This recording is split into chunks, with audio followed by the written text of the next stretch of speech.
ইসলামী bank বাঁচাও, বাংলাদেশ বাঁচাও এই স্লোগানকে সামনে নিয়ে এখানে সমবেত সম্মানিত সাংবাদিক বৃন্দ, ইসলামী ব্যাংকের বিভিন্ন পর্যায়ে গ্রাহক বৃন্দ, সম্মানিত উপস্থিতি, আসসালামু আলাইকুম ওয়া রাহমাতুল্লাহি ওয়া বারাকাতুহু।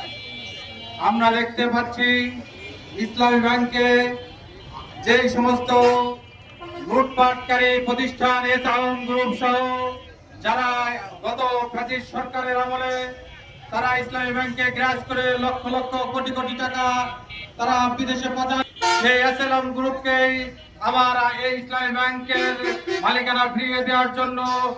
বাংলাদেশ ব্যাংকের মাধ্যমে যে নগ্ন পায়তারা চলছে,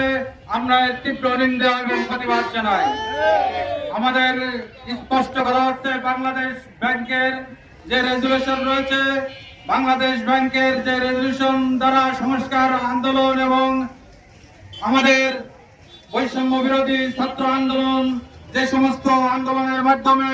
এদেশের সাধারণ জনগণের সমস্ত অধিকার এবং এদেশের মানুষের মেহনতি মানুষের অধিকার এবং ব্যাংকের জামানত এবং রক্ষার সুরক্ষা আইন, এই আইনকে বাস্তবায়ন করতে হবে।